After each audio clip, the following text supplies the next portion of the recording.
18 years ago, a towering monster rose from the earth, unleashing a swarm of beasts to destroy the world until a few brave souls found special powers and became the players who would save us. Now they stand as the final shield for everyone while their stories grow into legends. In this world, a normal man lived on after missing his one shot at becoming a player.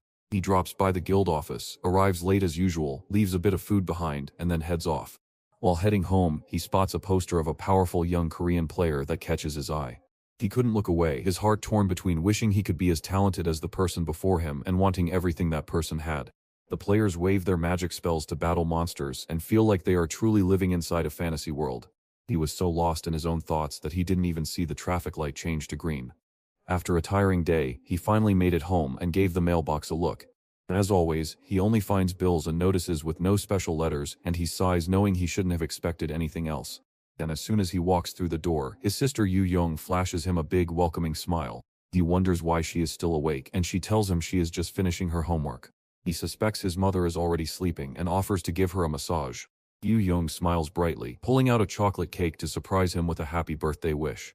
He wonders if she spent the cash on clothes, but she just laughs, telling him she has plenty and will keep the cake herself since it comes from a cool bakery and he doesn't want any.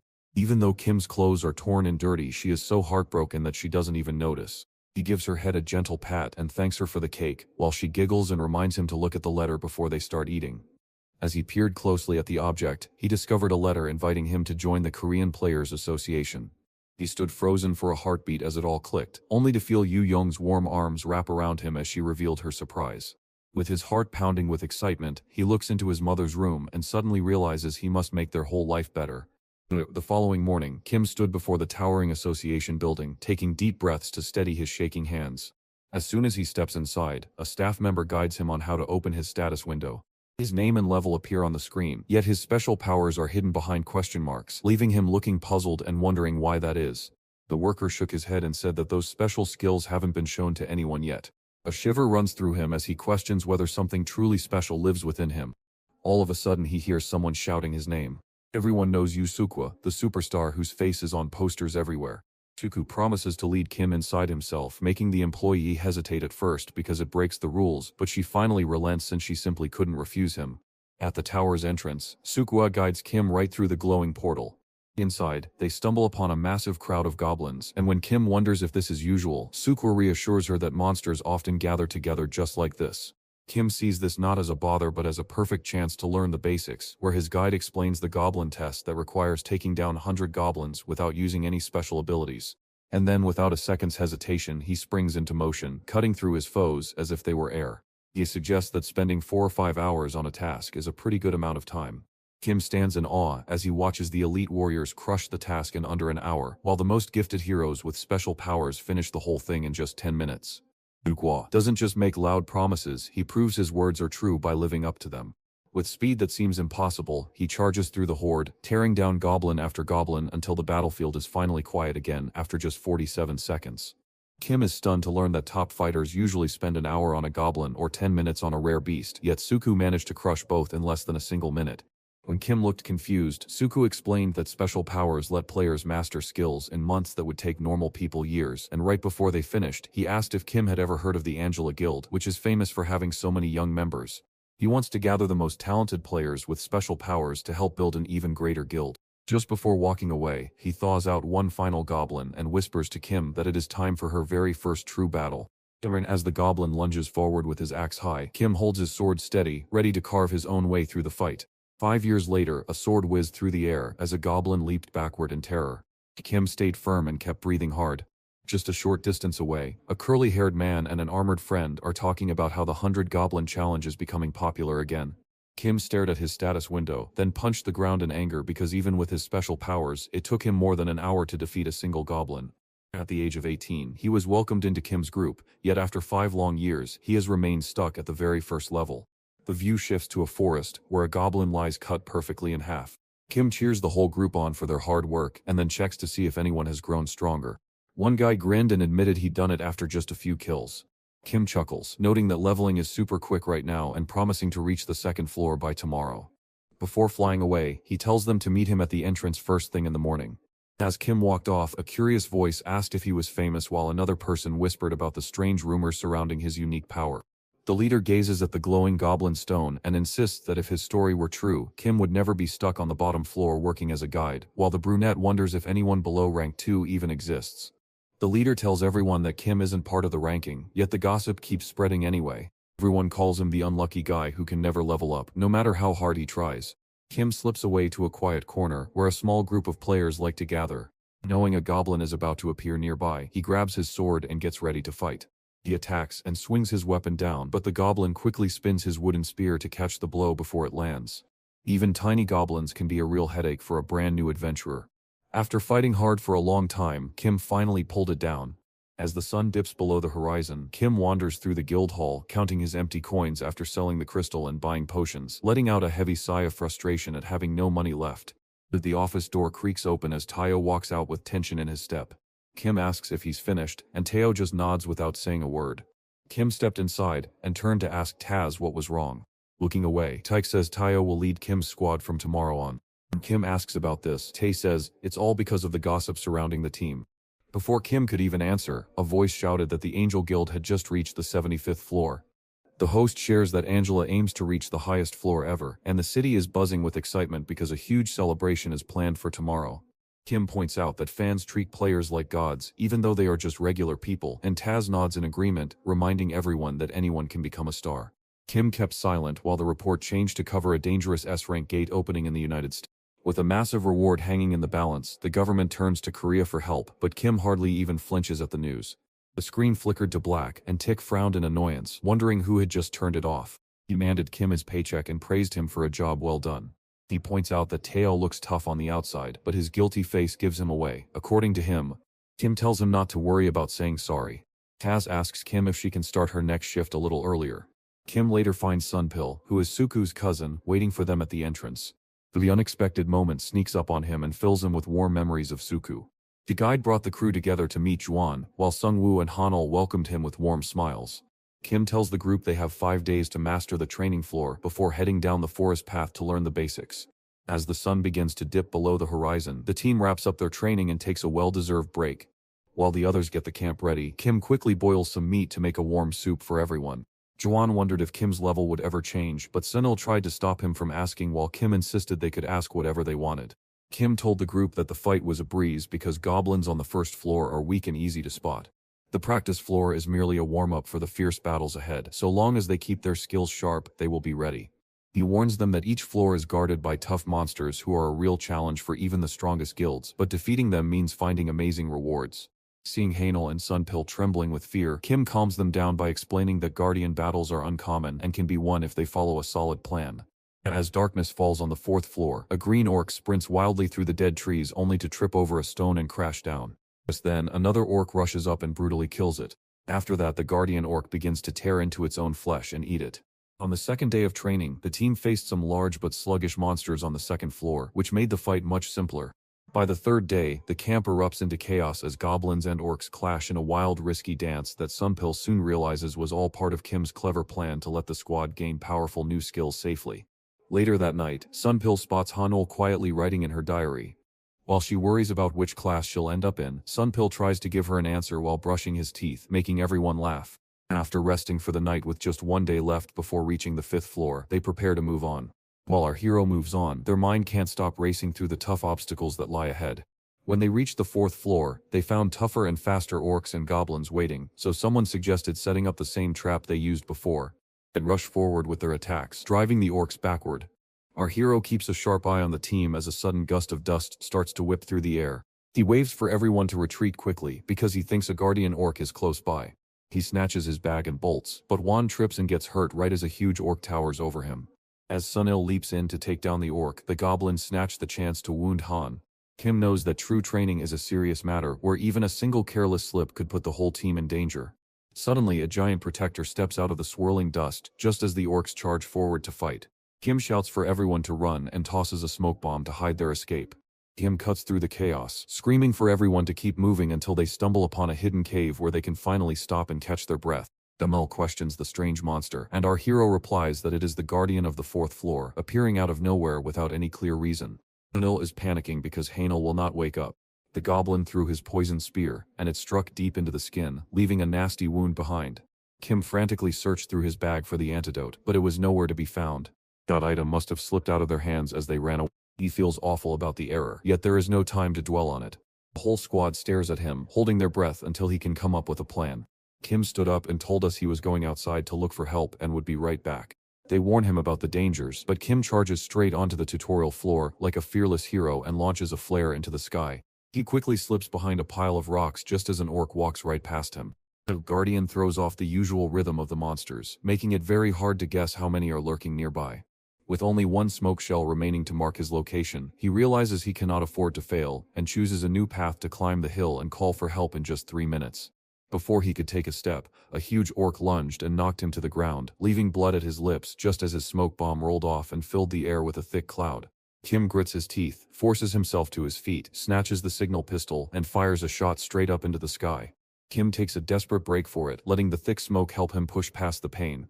He knows every corner of this place as well as he knows the palm of his own hand. But as he runs, he spots the entrance to the 5th floor test and stops for a second because even though he would usually jump in without thinking, his family is on his mind. On his level, stepping through that gate is a death sentence, and even level 4 warriors stay far away from it. Caught between the guardian chasing him and the dark unknown, he must run forward or be trapped. He fills his lungs with air, tightens his hands into fists, and steps forward. The doors creak wide open, and a sudden rush of bright light washes over him. As the background check finishes and everything checks out, a booming voice announces that all conditions have been met.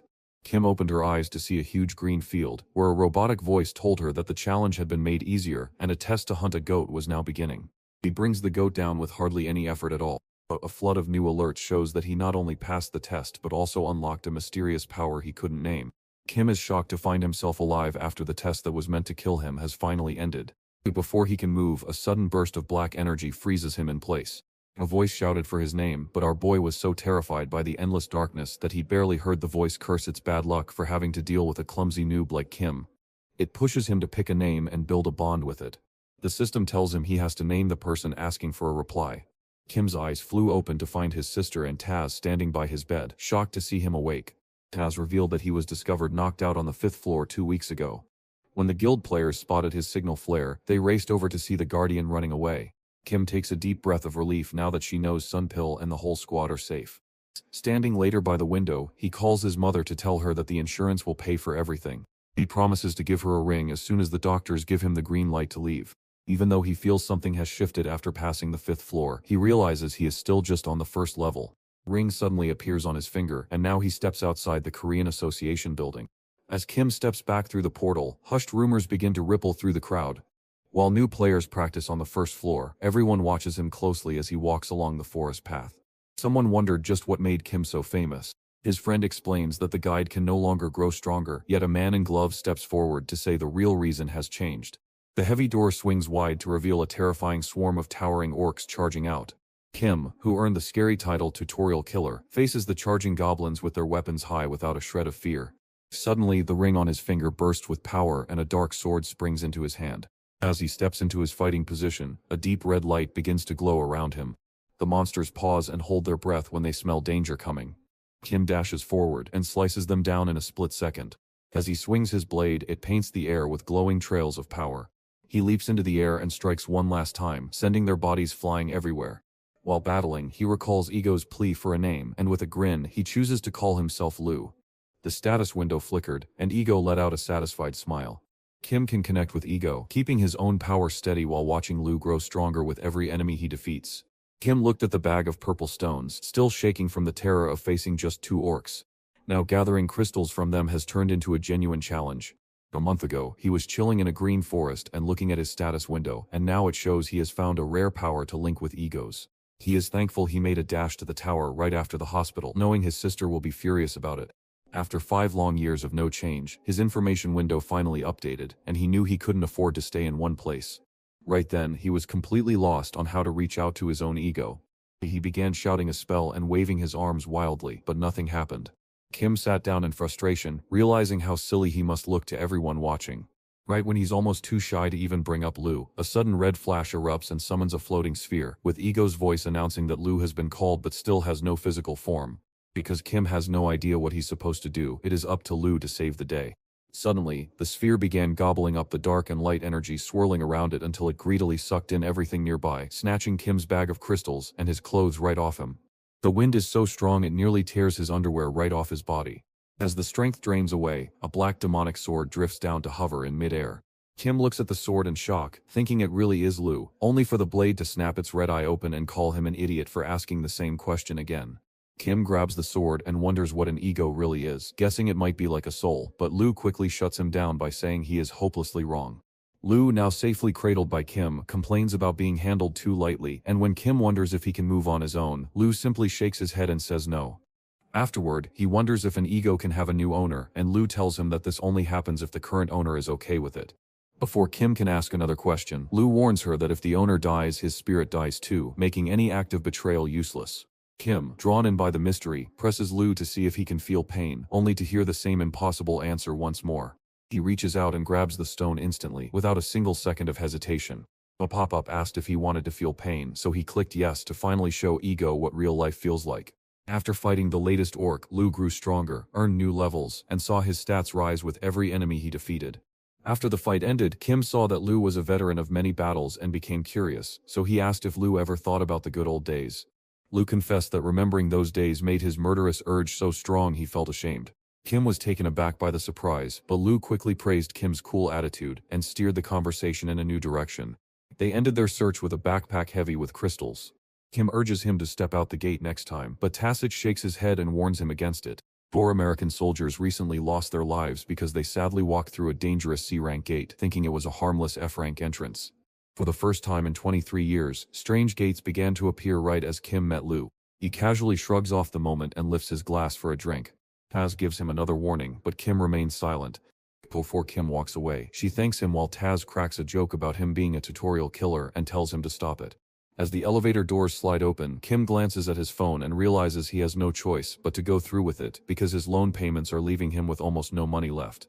He scrolls through job ads for gatekeepers, taps on one with a hopeful grin, and dials the number, certain that nothing terrible will happen. Later, Kim bumped into his squad leader, Sue, while grabbing a coffee. After a brief introduction, Sue wonders if this is Kim's first gate hunt, and upon receiving a nod, he hands over a contract that explains how they will share the rewards and handle any penalties. After picking their gear by lottery, Sue warns Kim that arriving late isn't an option and tells him to meet at Guri Station in 2 days once he's finished reading. When the big day arrives, a crowd of hunters gathers before the gates, favoring these safer lower loot paths because they are much easier to defend. The team pressed deeper into the dark dungeon together. Kim sees 2 new swordsmen leading the group while a boy and a girl follow behind, and she thinks about how to team up with them since they all met online to take on jobs. Suddenly, Sun Tzu shoots up her hand and demands that everyone stop dead in their tracks. A strange noise bounces back from the dark, deep parts of the dungeon. He draws his bow and shouts a warning that monsters are coming. Suddenly, a massive crowd of walking dead lunges forward to attack them. Su screams a warning to the tank, who slams his shield up right before a monster crashes into him. As the swordsmen rush forward, Seong-su releases an arrow that finds its mark right in a zombie's forehead. Even when the dead are struck down, they remain incredibly hard to kill. Suddenly, Kim leaps forward and cuts through the horde with incredible speed until every zombie is down and soaked in blood. The whole team just stood frozen in shock after witnessing what they had seen. Before Sang-soo could release another arrow, the battle was already done, so the group took a break by the dungeon wall, while the tank pointed out how much quicker Kim makes them clear the maze. A swordsman notices that Kim's fighting style is too advanced for a level 7 player, but Kim just shrugs it off by saying he was just lucky. They laugh together, remembering how effortlessly he fought the monsters, with one even making a joke about wanting to join his team. Though eyes locked on his arrows tunes out all the noise around him. While the others confess that they owe their lives to Kim, Sang-soo cuts them off and urges them to keep moving.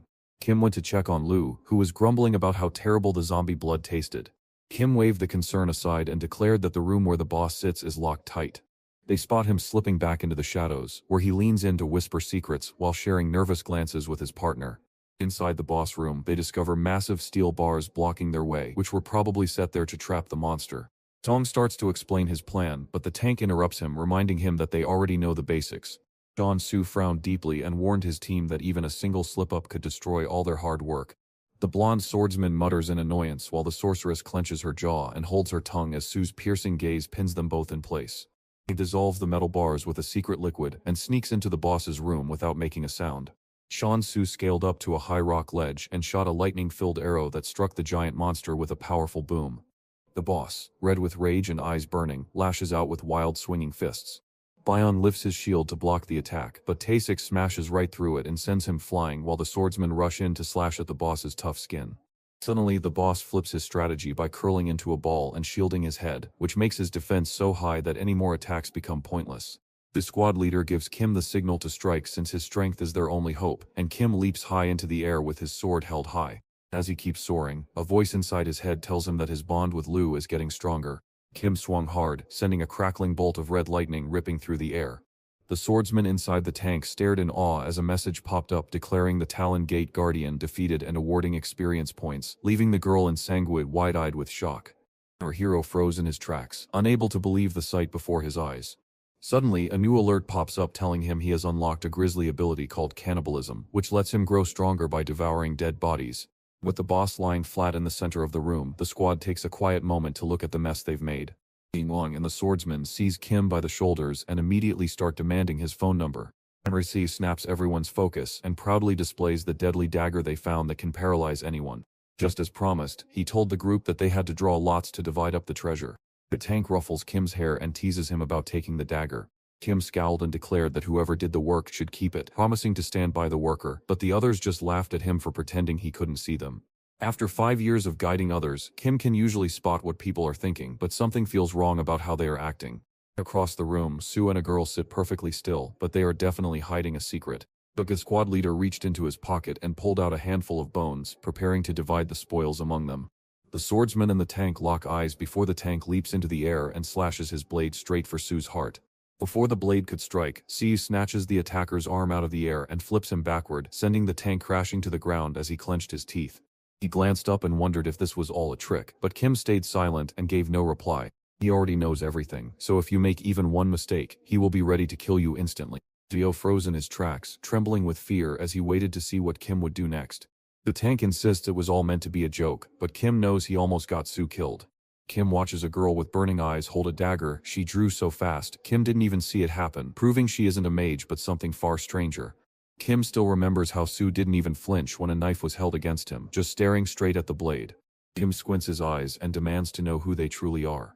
Sid just smiles and says he was about to ask the same thing, while our boy wonders what they plan to do with him. Dio was panicking, claiming he never expected Bong to hurt Sue and just went along with the plan to get a reward. When Sunu was the target, Kim knew he had to make a call. The squad leader turns to the girl, calls her harem, and she jumps back as if she were standing in a dark, heavy fog. Kim gasped in shock when the sorceress suddenly materialized right beside Dio. In a single strike, the swordsman vanished. Kim can't stop herself from thinking this girl is truly dangerous. Kim uses the exact same trick on Bong and makes him disappear right before our eyes. He dives down to snatch the dagger from the floor and takes hold of it as his own. When Sue asks why Kim deserves the dagger for saving their lives, he simply shrugs and tells her the blade means nothing to them. Shaking with rage, Sue demands to know if Kim finally understands who he is. Kim takes a quick look at the girl, figures she must be someone special, but shakes her head and says it doesn't matter to her. He says he will move past Dio and Bong right after bigger prey. Lu's glowing red eye flashes at Kim to warn him of Harem's deadly nature, but Kim, already knowing the truth, simply asks if they should just run away. Lu tells everyone to ignore the other monsters and pocket the treasure they find. A message suddenly appeared on the screen, revealing that Lu was stealing energy directly from the zombies. Kim, eager for more hunting, asks how it feels, but Lu grumbles that zombie blood tastes terrible before Kim turns her sword into a ring and heads back out of the empty dungeon. While the monsters were attacking, Lu used their power to grow stronger, faster, and more enduring. He considers stepping into the rewards room, where the only thing standing in their way is the dead gatekeeper sprawled on the floor, a body they must move to claim their prize. Just as he reached out to touch the body, a strange glow on the wall caught his eye, and he wondered if that light had been there all along. He taps the glowing stone and finds it is empty inside. He seizes his sword, proposes smashing through the wall, and Ego agrees to the plan. As Lu moves to stop him at the last possible moment, he swings his sword anyway, causing the wall to crash down in a cloud of dust that Kim simply waves away while asking what Lu can feel. Lu answers that it feels as though a second self has appeared. Kim's eyes go wide with shock. He can't help but wonder where Ego has been hiding for 5 years, even though that guy keeps popping up in every dungeon he checks. Bill nearly blurts out that his master is an idiot but stops himself to suggest they look for Ego instead. Kim doesn't think that Ancient Gate hides any secrets, but Lu disagrees. Right in the center of the room, a white sword known as Excalibur is stuck fast into a stone. Kim stands there, wondering if he should just grab it. As soon as his fingers grip the hilt, a sudden flash of bright light floods the room. As he hears the sword's inner voice calling out for its owner to arrive, he finds himself standing in a bright, familiar white space, wondering if that spirit is the blade's own mind before it demands his answer. Kim drifted through the light fog, telling him that he was not the master of the creature, but wished to become one. The voice asked for a name, and Kim quickly shouted that he would call it L. Just as he caught sight of the white sword appearing in his grip, the ceiling of the hidden room began to crack and fall apart. A message flashes, warning that the demon bound to L has finally woken up. As stones crash down with a roar, Ego screams for Kim to flee, while the two egos spot each other and begin arguing over who gets to introduce themselves first. Kim sprints out and yells for everyone to hush. He sees Talon's body and runs toward the reward room, only to find the floor crumbling beneath his feet. Kim felt the cold skin of his deceased boss, and the system immediately asked if he wanted to step into the reward room. Suddenly, he is wrapped in a sudden rush of power that seems to fill the air around him like a soft, glowing mist. Right when a giant orange eye appeared by the gate, he vanished instantly. With the gate gone and a bonus reward in hand, Kim watches as a crowd gathers at the dungeon entrance, while a news anchor reports on the mysterious disappearance and spreading rumors, knowing that vanishing right after he left could make him look suspicious. After receiving 30 purple crystals and a blue guardian amulet that boosts his energy and keeps small sicknesses away, he realizes the magic gift cannot save his mother. Even so, selling those crystals should have enough money to pay for her treatment. Kim made up her mind to climb the tower once more. Since the monsters vanished from the testing floor, a city now rises on the 5th level. With a crowd all around him, he couldn't help but stare in awe, remembering how he had once jumped all the way from the 5th floor only to wake up unconscious on the 6th. He shoots down the blue dragons with the skill of a master pilot. With just a few swings of his sword, he clears out the goblins on the 7th floor, then unleashes lightning to zap the dragon mob on the 8th floor. He stands high on the 9th floor, holding two bright swords while surrounded by sharp rocks. Just a short time ago, he never could have imagined holding such power, so much so that he even remembers Suku telling him that his true strength isn't about his level but will bloom if he simply keeps pushing forward.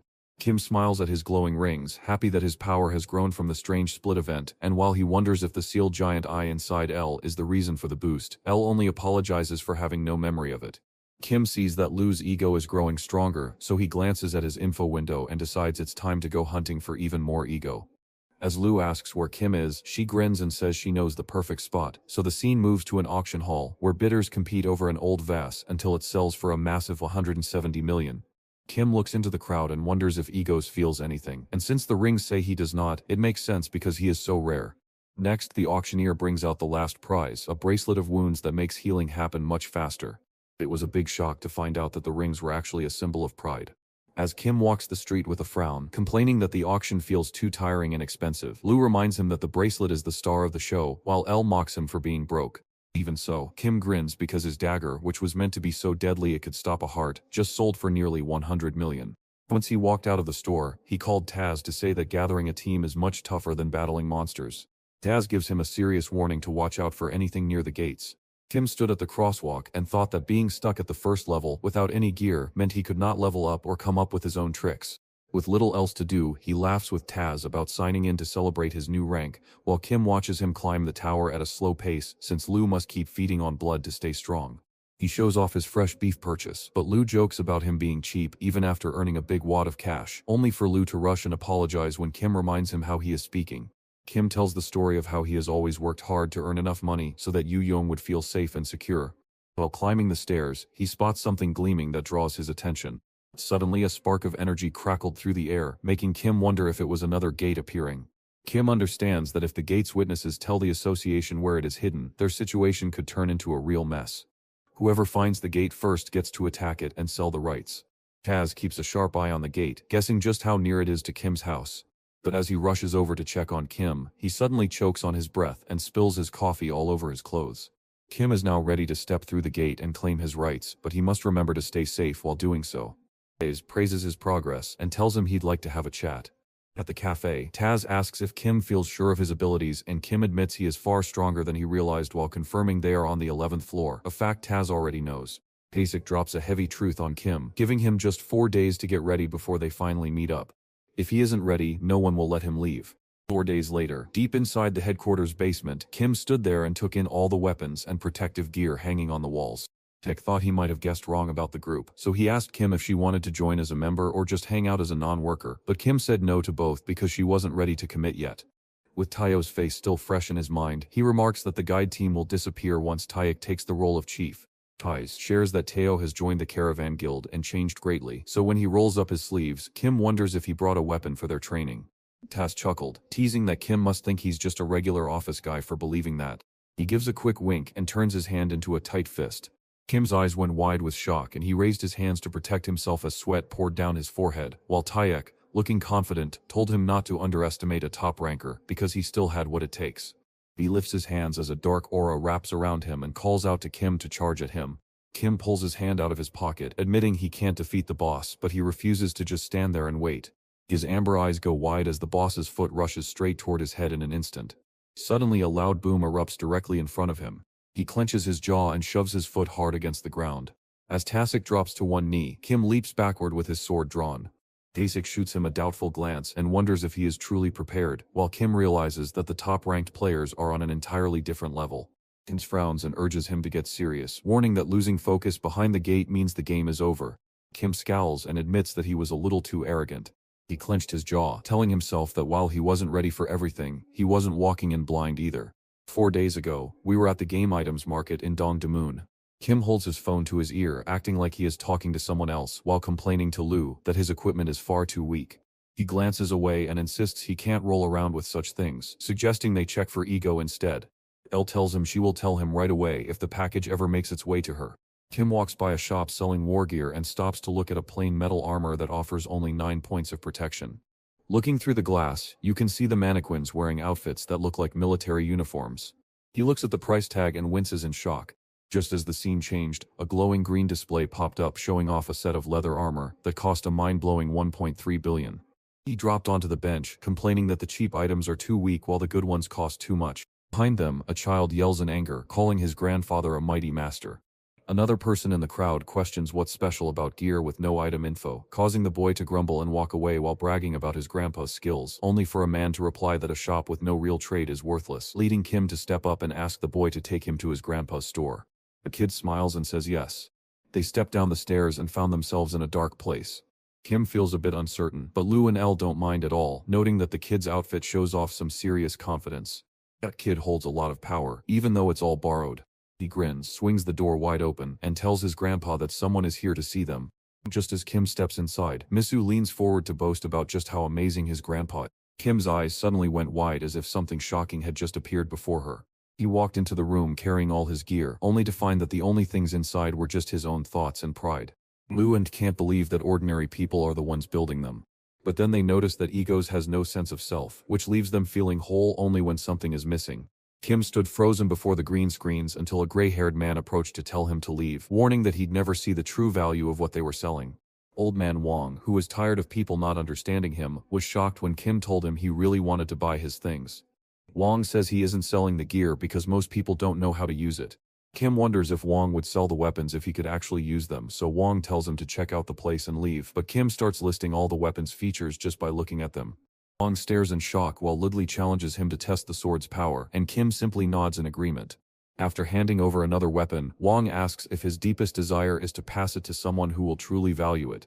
Kim spoke with total confidence, naming sharpness as the true power of the weapon. Wong's jaw dropped in shock while Mizu stood frozen with wide eyes. Kim puts the weapon back on its stand as Elle teases that Wong really hates his new name. The blue-tiled room is so full of weapons that there is hardly any space left to move.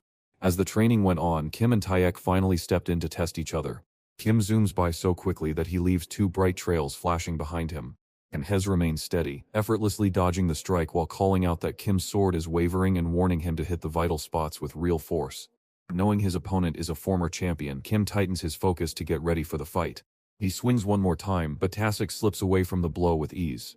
Kim swings for another hit, but Tasik dodges it with an easy roll. Just as he thought he was safe, Taz suddenly appeared right behind him. Just as Tasik charges forward to strike, Kim slashes his sword through the air, painting a bright red arc. He drops low to the ground just in time to slip past the next blow. Kim kept moving and never stopped his attack. He drives both blades deep into the earth, sending Taz leaping backward with a sudden force. They never stop fighting, running back and forth across the training field without taking a single breath. Kim's face twisted into a frown and he looked away, but Taz gritted his teeth, balled up his fist, and took a dangerous step forward. Suddenly the scene jumps to Kim standing in the blacksmith's room, where a puzzled Lu notices that low-quality items are strangely picky about their owners, so Kim makes one final attempt by touching the gear and naming it Brunart. As a bright flash signals the successful link, Kim smiles but learns he can't talk to the system yet, meaning he hasn't unlocked Brunhart's full powers and will still take the damage, though the system's high stats will absorb it all. Right at that moment, Taz was ready to land a hard punch on Kim, but the hero took the hit and crashed backward into the wall. As he crashes to the ground, he coughs up blood and is racked with pain. Steve rolled an orange bottle across the floor and urged him to chug the potion to heal his internal wounds. Kim can't help but wonder why such an expensive drink is packed inside such a cheap-looking bottle. Tai jumped in to say he doesn't think our hero could even leave a scratch, so he isn't worried about the test at all. Suddenly, Tai understands that what happened wasn't a lucky accident, but a trick set by Kim, leaving him feeling like he has completely misjudged his opponent. Kim gave him a quick thank you for all the equipment he had provided. Suddenly, a bright portal opens, and Taz warns that they must clear it before the agents show up in a week. Kim only has 5 days before Taz drags him out to save money by hiring the cheaper association staff, so even as they approach the gate, Taz warns Kim not to relax his guard, not even against an F-rank opponent. Kim smiled, understanding that Taz cares for him just like a father would. Kim walks through the shimmering gate, praying it won't snap shut behind her. Lu questions why a permanent gate is necessary, and Kim explains that they must clear it first to find out the truth. Unless it is a tricky tower or dungeon, he could earn a good living from it. A wolf lunges at him, but Kim brings it down with a single decisive blow. Out of the dark shadows, more wolves step forward, their eyes burning with a bright red light. Kim smiles with confidence, eager to smash through her opponents and grow stronger. Just as the blue wolf lunges forward, the system orders Lu to drink its blood to boost his level alongside L. As the wolf leaps at Kim and bites down, he simply smiles back. Brunart absorbs the blow and sends the hurt right back at the wolf, creating a tiny explosion near its mouth that kills it instantly. After the battle ended, Kim fell to the floor to rest and realized 5 hours had already gone by. He checks his surroundings and realizes the enemies resemble the tough orcs he knows, making this dangerous spot hard to tackle alone, but he feels lucky today. He realizes he needs to reach a higher level to check your true rating without gear, but if he gets too close, he stays stuck at level 1 and can't get that real rating. Kim begins to doubt whether tech is actually any good at all. Elle suggests that if she masters her skills, they will soon be able to speak to each other no matter how far apart they are. Kim is excited about the plan but feels stuck because he doesn't know how to get better. Out of nowhere, Lu mentions the ego leech. Kim looked at Lu's screen again, not sure what to think, until she saw his new skill named cannibalism. He lifts an eyebrow and teases to see if that means they'll start eating one another. Lu watches with disbelief, but Kim just smirks and laughs. Kim, eager to move forward, reaches into a bag of purple crystals and begins dreaming of a backpack with magic that lets it hold more space. He spots a row of colorful bottles and picks out the one that makes him stronger. Wanting to make room, he downs the drink and grumbles that he needs a boost, only for Lu to suddenly shout that he feels the strongest aura yet and suspects a boss monster is close by. Kim nodded and confirmed that the buffs they were looking for were exactly what they needed. Walking deeper into the dark cave, he suddenly asks how long they've been inside since he fears the magic potion will soon stop working. Les senses something is close, so Kim turns to look just as Lu says they are almost there. As Kim spots the light ahead and admits Elle was correct, Lu tries to claim the credit for himself, but Kim hushes him by putting a finger to his lips while the spirit reassures them that no one else can hear their secret anyway. After warning Lu to treat the owner with respect, Elle exits the dungeon and finds that Kim has already siphoned half the gate's power. As he approaches a tall rock, he notices the boss standing before him is no ordinary foe like Tellan, and seeing a gray wolf lying on the ground, he wonders if the power radiating from this place comes from a monster that no player has ever faced. Suddenly the wolf's eyes snapped open and glowed with a deep red light. It rises with a wide grin, and Kim knows this must be the gate's guardian. Ale and Lu warn him to watch out for trouble. Kim already feels this one's power and knows it is much stronger than Tellan. Kim crossed his swords to block the wolf's sudden leap. The creature snaps its jaws to grab a bite just as Kim lifts his weapon to block the attack. He pulls back, his teeth clenched tight as he grips the white sword firmly. He swings his sword over and over again, striking the wolf each time, but his blade only scratches the surface. Kim freezes in her tracks as the wolf lets out a low growl and its eyes suddenly glow. It bent over and shook the sword loose from its side. Suddenly Kim is launched high into the air. After managing to touch down, he thrusts his swords into the ground to keep from falling. He soon learns that the wolf is stronger than it seems, so he absorbs the blows and keeps fighting. The wolf growled loudly and bared its sharp teeth. Kim recalls the long, hard battles he used to fight against dangerous foes. He quickly drops his pack and springs into the air, narrowly dodging the wolf that leaps up to meet him at the same moment. The wolf charges forward and strikes once more. Kim steps in front to stop the bite. He drives the black sword deep into the wolf's eye and struggles to pull it out. The wolf screams in agony as Kim continues to strike until the animal wails and finally collapses. The wolf finally stopped moving, so Kim rushed to its side to catch his breath. The magic from the potion faded, and Brunhart realized that without the elf's help, he would never have survived.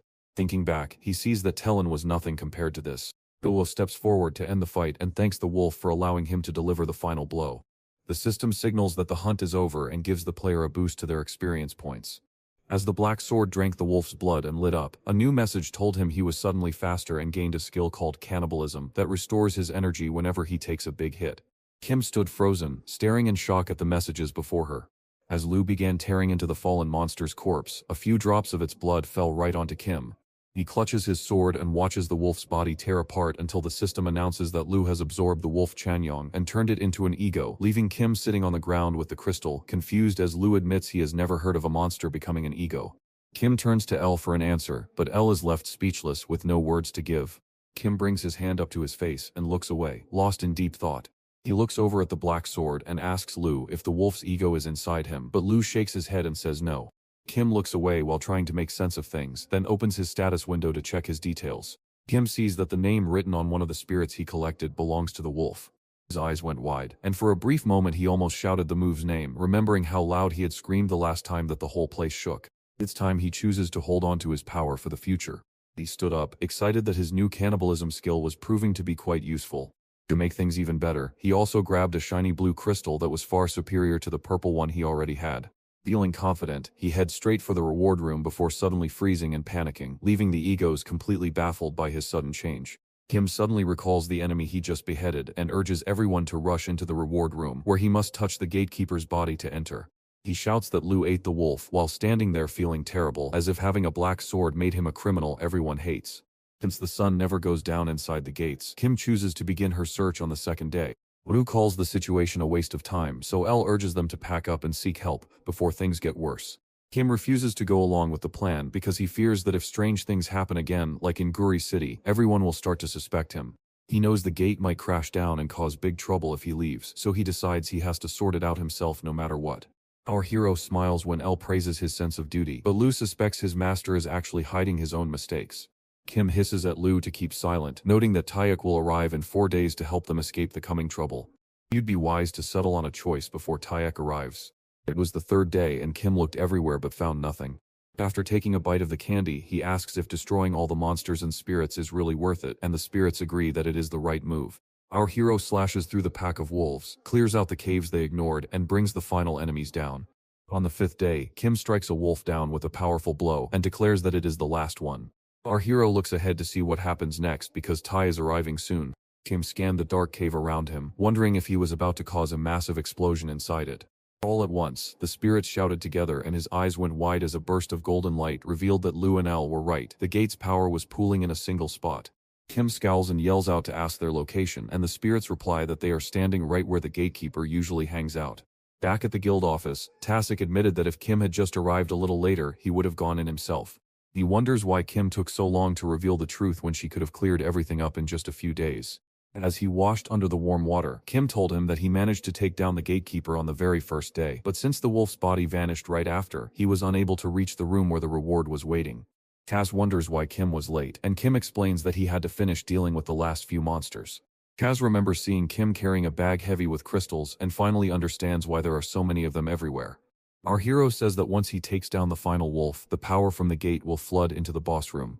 He also recalled Lu urging him to run faster.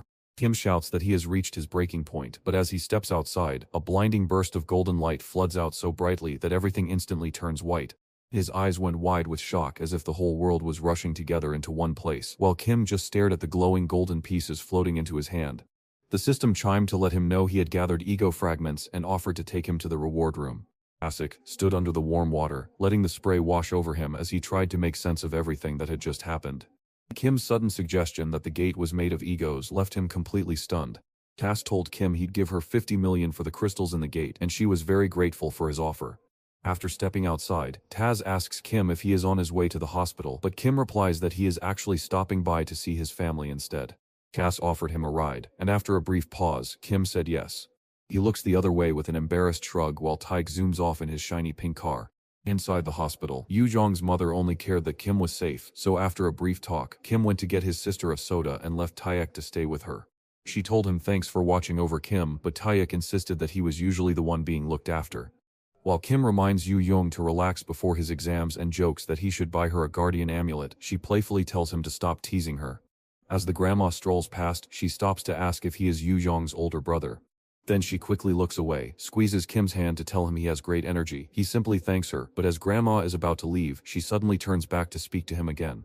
He looks at her with a confused expression, and she explains that powerful forces are clashing within him, so he must be careful not to get lost in the chaos. She offers him her good wishes before he steps out to face whatever challenges lie ahead. Kim looks at his hand to see if she notices the rings. After finally getting the rest he needed and loosening his stiff muscles, the doctor approaches him the next day to ask if he is the guardian of Lee Sujin. Kim nods and asks what is wrong. The doctor then asks to speak with them alone. Now the story moves to the guild office, where a group of players has gathered by the gate to chat with each other. One guy asks his friend if he wants to try some soju, and while they are chatting they notice the famous tutorial slayer, Kim. The blonde man stepped up to introduce himself as a huge fan who just wanted to say hello. However, the moment his eyes land on Kim, his smile vanishes completely. Kim looked so stressed and blank that she seemed to have completely checked out of the world around her. He is trapped in a painful loop of the doctor's words, knowing his mother is in terrible condition with her muscles badly damaged. But it was already too late, so Kim walked right through the gate without saying a word. He ignores the huge bull monsters waiting right in front of him because his mind is wandering far away. Can't stop thinking about the doctor's words because nobody knows what is making her sick. The only thing they could do was apologize, knowing she had only a few months left, maybe up to a year. Kim drives forward, fueled by anger and guilt, convinced that his own hesitation and cowardice caused everything. Kim sprints at a speed that seems impossible toward the monsters. He leaves nothing behind but a tiny fading light. Before the monsters can even move or scream, he crashes right through them like an unstoppable force. He stands alone on a rain-soaked hill, soaked but waiting to smash anything that comes his way. Lu worries that he's lost his mind and might be trying to end his own life, urging him to stay strong, while Elle adds that their master's mom is very sick and he is clearly struggling with it.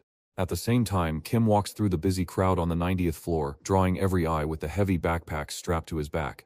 A hush falls over the crowd as they whisper, guessing if he is dragging heavy crystals or has been gathering them for years, unable to believe he has been hunting here for only 2 weeks. A member of the Red Player Squad in the Smurf Guild steps up to Kim and gives his bags a hard look. He flashes a cheeky grin and jokes about their weight, but it's clear he's just trying to steal the precious gems inside. Kim doesn't even take the time to answer back. He draws his blade and presses it right against the man's throat. He freezes in place, but forces a cool look, telling Kim she doesn't know who she's messing with.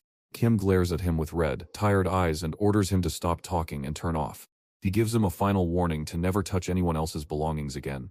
Kim's deadly pressure makes the man's legs tremble under the heavy burden. A fellow guild member steps up and asks what is happening. The Smurf Guild immediately pulls back while the bully yells Kim's name and dashes away, screaming empty threats he knows he won't dare keep. Kim turns to the newcomer, who introduces himself as Sung Hun from the Korean Players Association, explains that he handles security on the 19th floor, and asks Kim what has happened. Kim just told us that those guys had been looking closely at his belongings. Jung-Hoon nods and shrugs, noting that Kim is used to carrying so many crystals that this is nothing new to him. He casually guessed Kim's name, leaving her slightly surprised.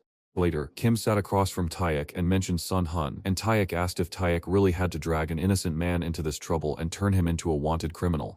Thinking back to Si Hun's advice to ask Taz for a bonus, he finally brings up the request. Taek just nods and says, "Sure, no problem," before Kim asks why Tasik brought him back. Taz shared that Kim had climbed into the tower 2 weeks ago and hasn't been heard from since. Kim questions if that's all it takes, and suddenly Taz grows serious. He whispers to Kim that he may have found a magical drink called an elixir that could heal his sick mother. Kim knows that it is a super rare magical potion capable of healing any illness. Tace confirms that only 3 of these items have ever been discovered, with the very first one appearing early on when someone cleared the 50th floor right after the tower first showed up. The other 2 came as gifts from the gates. Taz is a bit shocked that Kim already knows all this, so he reminds her that she must also see what those 2 gates had in common. Kim realizes that both of them are actually maze gates, notorious for their tough monsters, strict gatekeepers, and dangerous traps, but since neither has an ID, they can walk right in without any rank restrictions. Tasik just warned Kim that a 3rd gate appeared in America 2 days ago, marking their final chance to fix everything. Before Kim leaves, Taz asks him to take a quick shower so he doesn't scare his mom, and he promises to pay for everything Kim brought back from the gate. When Kim finally walks away, Taek lets out a heavy sigh, knowing he'll have to help him again. Shortly after, Kim runs into Sung-hoon, who is clearly unhappy about the meeting but has been ordered by Taz to walk Kim to the gate to see if he truly deserves his bonus. Sun-hun says that Taz has finished handling all the papers and packing the supplies, so they are ready to set off immediately. Kim requests one more moment before they step out. The view shifts to the 20-story base where a message announces that Kim has passed his test and gained an E-rank synchronization skill. This upgrade boosts his ego power, letting him channel up to 35% more strength. Kim feels much more excited about the rare chance to earn a ranked skill than he did when he took the test. Sun-hun noted that clearing the 20-floor test normally takes all day, yet Kim finished it in less than 20 minutes. He shakes off his shock with a shrug and urges Kim to leave, only for her to ask about their flight, which Sun-hoon reveals they aren't taking after all. Kim feels a bit lost until Sun-hoon clears it up by saying they need to head up to the 5th floor. He explains that the massive tower is split into separate areas so players from different lands rarely meet, yet the whole world remains connected. As Kim jumps into the elevator, he is amazed that it works at all, since the tower has almost no power, but Sun-hun tells him that the entire building acts like a giant artifact fueled by energy crystals. As the elevator doors slid open on the 5th floor, Kim was completely taken aback to discover the international transfer portal right in front of her. He never dreamed he would ever use the tool, which he had only heard was secretly controlled by global organizations, but now Sun-hun reveals that only a very select few are allowed in, and that Taz is the one who made it possible for them. Standing before the massive US portal, Sun-hun asks if Kim is ready to try the fastest ride around, and Kim grins at the fun-looking machine, even though he's not entirely sure if it counts as a real vehicle. After a short time, they finally touch down in Los Angeles. Kim looks over a list, showing the 3 top helpers who will guard the gate. 3 legendary warriors stand ready: the ironclad protector of America, the wise goddess of Europe, and the terrifying Korean demon king with eyes that burn like fire. Kim begins to doubt whether he can really match up against such skilled players. Sung-hoon points out that this is the starting point for all the madness in the wild world. As the group stood before Hyeon's maze and examined the gate, a nearby team of players noticed them and guessed they were Korean, only for the white-haired man named Ball to claim he had never seen Kim before and assumed he was working for the association. He uses his special power to take a good look at him. Purple-haired girl also checks and discovers that Kim has no stats, is only level 1, and possesses a unique skill that she cannot read. She asks Bal if he can find it, but he just as quickly gets lost. They both felt curious, and the girl smirked as she noted that Kim looked just like her type, thinking that teaming up with him would be a blast. Right up against the stone wall, a shadowy shape suddenly lunged forward out of nowhere. Kim doesn't lose his nerve and strikes his blade the moment a huge spider jumps at him. He shouts out Sung-hoon's name, and the man sprints forward to smash right into the spider's face. As the monster vanishes into thin air, Sun-hoon lets out a long breath he had been holding. Kim nods with a smile and says it's time to go, and Sun-hun agrees because they have already been working for 15 hours. Kim reaches out to say thanks, and Sun-hun jokes that since Kim is growing so fast, he should buy him a meal next time. They clapped each other on the hand before saying their goodbyes with friendship still strong. A week after Sun-hoon departed, Kim has become quite skilled at slaying those huge spiders. Yet watching the same scary creatures return again and again leaves him feeling trapped and unable to move forward. He thinks the toughest enemies are probably hiding out deep near the boss room. Then he sees a glowing ball of white thread that Sung-hoon calls Arachne's one-way ticket back to safety, a rare emergency net Taek left behind that Kim had promised himself he wouldn't touch until he found the elixir. He stops dead in his tracks, and then a loud scream fills the air. Suddenly the rings on his hand began to glow, lightning crackled around him, and he drew his sword. He turns to the egos and asks if they heard that scream, but Lu jumps in to warn him that something feels wrong and shouldn't go there. He stiffens with worry that this might be a trap, so both of his egos push him to check it out right now before things get too dangerous. As he looks closer, he sees a girl tied up and begging for help, but a strange feeling tells him that all is not well. He is puzzled by why she is inside the gate and fears it might be a deadly trap, just like an anglerfish waiting to swallow its prey. Kim pretends not to notice the girl, but he can't ignore her crying voice as she begs her mom for forgiveness because she has no money for her treatment. He freezes with a tight jaw, but Lu just rolls his eyes and calls it out as an obvious trap that even a 9-year-old would see through. Kim clutches his sword, dashes ahead, slices through the vines, and grabs the girl in an instant. Later they rest against a wall, and Kim wonders if Soo-young was separated from her team by accident, explaining that her special ability is enhancement and that everything happened in the blink of an eye. Kim believes that even a 10-year-old might make the team if their skills finally start to shine, even though it is really hard for young kids to get on a squad. Because skills that make people stronger are so hard to find, Soo-young found herself in a very dangerous situation. He gives her a simple kit that will keep her safe for just one day, holding on to the hope that someone might arrive to help her before then. Suddenly, Soo-young jumped up with tears streaming down her face, pleading with him to let her go along. He tells her to stop relying on him because players must learn to survive on their own, and there is simply nothing more he can offer. Soo-young clutches his sleeve and begs him not to leave, offering to help out. She admits she is brand new to this but knows she has some special tricks up her sleeve. Kim pauses to think while she mentions the promise of money for taking part. He turns his back on her and promises that he won't return until the gates are finally cleared. The path ahead is dangerous, and though they will split the prize, the life-saving elixir belongs to someone else, not her.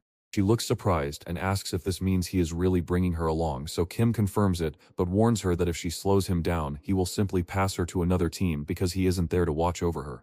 She shouted her thanks, and Kim realized that having an assistant made the hunt much simpler. In the middle of everything, Lou felt worse than ever before. Suddenly a giant ant creature burst out from the trees.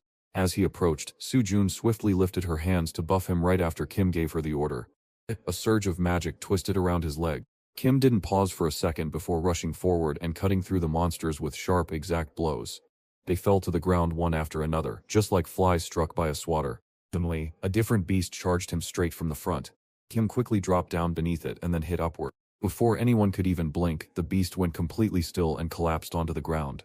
A warning flashed across the screen, telling us that Lou had just swallowed the venom of a deadly ant. 2 weeks have passed since Soo-young joined forces with Kim, and tracking their prey has become much simpler. As he gives her a bite to eat, she beams with joy because she is about to grow stronger once more. He offers his congratulations, and she glows with pride, promising she'll soon catch up to him, while Kim just smiles and secretly doubts it will happen. Suddenly, a strange sensation hits him and he jumps to his feet. He leaned in close and told Soo-young to keep perfectly still. Cautiously moving, he notices a powerful guild nearby led by Iron Shield, the #1 ranker in America. Kim couldn't stop thinking that if Iron Shield really is as strong as everyone claims, he must have already noticed him standing right there. If they suspect he is following them and decide to strike, he must get away right now. Suddenly, the wall he was hiding behind crumbles apart and a cloud of dust flies into the air. After things calm down, he notices a massive sword stuck straight into the ground right before him. Iron threw his sword away when one of his men asked him why. He casually dismissed his worry about thinking he heard someone behind the wall, noting that the strange sensation has now faded away. While everyone else was distracted, Kim and the girl slipped quietly into the dark cave. She couldn't understand why they were hiding when they had done nothing wrong. Kim said that while meeting up normally would have been cool, they had to keep things quiet because spying was against the rules. He noted that the attack felt too sudden and guessed the group might have mistaken them for enemies, so they paused briefly to catch their breath. The girl asked what to do next, so Kim told her to watch the Iron Guild's tracks from a safe distance. This way they'll have a better shot at finding their way without getting caught. As they follow the Iron Guild's path, Kim points out the red circles on the walls, explaining that they mark where monsters have been defeated and traps are now safe, urging everyone to rush ahead so they can reach the boss room before the guild does. Then suddenly he spots Soo-young suddenly running away and he can't help but wonder where she's going. He peeks forward, but his gut instinct screams for him to dive for cover just as something hurtles toward him. Suddenly, Iron Shield appears right behind Kim. He tries to turn around, but the blonde guy grabs him by the head and slams him into the ground so hard that Kim can't believe he's already fading out from just one hit. After a moment, Kim slowly opens his eyes only to find Iron's furious face right in front of him, delivering a hard slap. Iron seizes his hair and whips his head upward. He furiously shouts at the man to reveal who sent him, screaming that he is a damn spy. Kim muttered a curse in a language he barely understood, but when he heard the word spy, he realized the man thought he was sneaking around. Iron glared at him, demanding to know how he managed to fool his senses, and promised that if Kim could give the right answer, his death would be swift and painless. Kim yells that he isn't a spy, he's just looking for some gear. Iron pauses in shock when he realizes Kim can't speak a word of English, causing some of his guildmates to wonder if Kim is just pretending. Iron realizes it is smarter to let Rogers take charge and quietly steps back to give him room to act. As Rogers' hand steps closer, Kim instantly recognizes him as a famous Korean American and quietly wonders if Rogers has a clue about Kim's own heritage. Rogers reached into Kim's gear to grab a bag of potions, praising the high quality before apologizing for their rough welcome and explaining that their guildmaster is under pressure, while Kim, taken aback by Rogers' friendliness, assumed they only wanted to chat since Rogers was acting as their translator. Rogers demanded to know why Kim had been watching them and played tricks on their boss. Kim explains that everything is just a misunderstanding, and he is alone here, out only to hunt. Rogers chuckles and turns his gaze away, insisting that he has no tricks up his sleeve since they've already known and let it happen. He produces a dagger from thin air, leaving Kim staring at the sharp blade with a look of pure confusion. Just a heartbeat later, a fierce agony ripped through him as the dagger was forced deep into his leg. With a terrible scream of agony, Rogers forces the blade even deeper into his side. As Rogers screams insults and torments Kim for playing mind games, a bystander whispers to Iron that Kim's strange swords are useless because they have no stats and can't even cut through an orc's skin. Iron simply states that he will handle them back in his workshop. He nods in agreement and claims that every other sword looks like trash compared to Iron's weapon, the Khan. Later, Rogers begins tossing potions around just to tease Kim and keeps poking and prodding his wounds for fun. Kim grits his teeth in pain, while Rogers keeps shouting about who he works for. Kim finally confessed that his earlier claim of just going on a hunt was a lie, because he is actually heading out alone. Rogers hits him once more, this time with a burst of anger. He insists they've already verified Kim's stats and that the rope is just ordinary gear, adding that any real hunter would have gotten away by now. He then produces a dagger and warns Kim to stop acting like nothing is wrong or face the trouble that will come next. Rogers kept yelling until Iron finally stepped in to tell him it was time to stop for lunch. As he heads out, Rogers punches Kim right in the stomach and warns him to think carefully. Kim lay there frustrated with himself for forgetting his own warning to stay humble. By spending too much time with Tick, he forgot his own limits and now realizes that the impossible task of passing the maze gate wasn't just bad luck but the result of relying on borrowed gear instead of trusting his own skills.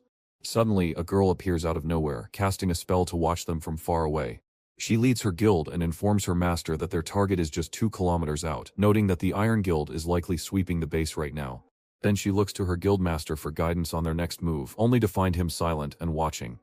Then the worst happened when we discovered the Iron Guild had sliced off 27 of Kim's fingers and toes, shattered 63 of his bones, and driven 21 blades into his body. His puffy face told the whole story, showing that he was about to give up. They hit him over 200 times and kept him tied up in that same spot without letting him move for 4 full days. Now the whole Iron Guild surrounds Kim, with the guildmaster telling him that he would have taken him in if he had shown even a tiny bit of talent. He urges Bruce to reach out and take hold of one of Kim's swords. He claims he meant to recycle the item, but now he plans to honor Kim by using it to kill him and then bury him right at the gate. He called it an honorable death as if that magical label somehow made the end better. He lifts Lou up, glances over at Kim, and promises that he will let him go without any trouble. He drops to his knees, pushes the blade against Kim's belly, and drives it home. Blood splashed into Kim's eyes, making the world around her slowly disappear. Just as he reconnects with Lou and a flood of red mana heals him, the guildmaster is left completely stunned. Kim snaps the ropes, crashes into the stone, seizes Lou, and presses the blade right up against Iron's throat. As the guild members draw their weapons, Iron stays cool and casually steps forward to grab Lou.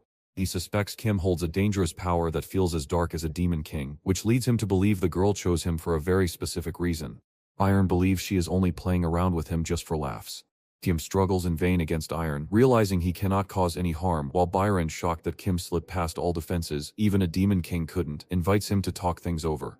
Kim sees his choices running dry and begins to plan a strike from afar. Suddenly, the master of a rival guild screams out an order to strike. Suddenly, an arrow struck Iron's hand out of the blue. He spots one of Artemis's arrows and panics, wondering if Athena is involved. A mocking voice laughs out, "It's been a while," while Iron smashes the arrow flat with his hand and shouts that her guild has declared war. Athena answers that the fight between them never truly stopped. She prepares for her next shot by using a special trick that sucks in the air to pack a super powerful arrow. As she releases the string, the arrow rockets through the air with a loud boom. Iron snatches his sword and drives it hard into the earth, instantly raising a magical wall that halts the flying arrow dead in its path. The blast sends a shockwave through the earth, making the ground tremble violently. After the smoke settles, Iron tells Rogers to keep a close watch on Kim and make sure he stays safe. He spins around to look at Athena's guild and shouts the command for his army to rush forward. The strongest guilds fight fiercely, knocking down mountains and crushing trees as they tear through everything in their way. Rogers watches the fight and admits that just the sound sends shivers down his spine. Some people claim the fighters seem more like gods than real humans. Then he saw Kim standing up but looking like she could barely hold herself together. Gomez just shrugs and suggests they kill Kim and pretend he never showed up. Before Kim could even move, Rogers vanished and suddenly appeared right in front of him, declaring that he couldn't let Kim live now that he saw what he truly was. As the blade inches closer to Kim's neck, he tightens his eyes and screams one word, "Reflect," causing Rogers to freeze in confusion for a split second before a brilliant flash blasts outward from Kim. Reinhardt slammed his foot down and suddenly unleashed all the damage he had been holding back in one giant burst. The explosion is so huge that it tears apart everything around it. Even after the smoke clears, you can still feel the heavy tension hanging in the air. Rogers is lying on the ground, holding on for his life. Kim still stands, though she looks completely drained, while Brunart warns that the structure has taken far too much damage and is about to crumble. Kim's last desperate defense to save herself nearly cost her everything. Brunart's heart breaks apart in two. Still, he stepped forward toward Rogers with his sword raised high. Roger pleads for his life, but Kim's eyes burn with a hungry desire for blood. He thrusts the blade deep into Roger's chest and steps back to let Lu end the fight. Immediately after that, Kim trips and falls flat onto the ground. Now that Kim has tapped into Brunhart's power, the wound from Iron's blade won't heal because the damage is finally too great and the blood keeps flowing. Out of nowhere, someone calls his name and he looks up hoping it is his sister Yu Young, only to have the girl beside him frown and correct him by saying her name is actually Su Young. He sees a strange grin on her face as she drops down beside him. She tells him that if she saves his life and finds the elixir he needs, he will owe her a debt. Then she strikes him with a teasing query about whether he is ready to risk his life for her or forever belong to her as her slave, though her playful words hide a much darker truth.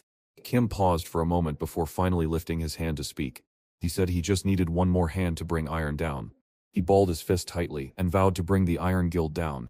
Gyen told him he was asking for two big favors now, but she still urged him to go through with the deal. Just as Kim was about to fade away, he made one final plea, asking that his sword be returned to the man with the white beard. His hand dropped and he immediately fainted. Su Young shook her head, unsure how many more requests he would throw at her next. When Bao arrives, he tells Su Young no Diaz that Kim is a complex character who looks friendly on the surface but actually has a hidden darker side that someone managed to reveal. She looks at Lu's glowing red light and asks Bao if he saw that Kim didn't just accidentally kill Rogers, but aimed straight for a vital spot with cold purpose, showing that even this was his first kill. He did it without a single second thought. Bao then wonders what she will do about the dying Rogers, who is still alive but coughing up blood and barely holding on. Su Young chooses to leave everything to fate, believing that Kim would rather see him live than die. As she speaks, her hair begins to shift while purple energy washes over her entire body, and with a smirking smile she declares that revenge always tastes better the longer you wait. Bao asks if she has returned as the Demon King, but she tells him to relax since that title was just a rumor invented by people. She steps forward, glowing with purple light, and declares that she is the one destined to defeat the Demon King. Kim jolts awake to find himself all alone in a strange glowing grid, only to realize with a jolt that he is trapped in the same haunting dream that has bothered him for 5 long years.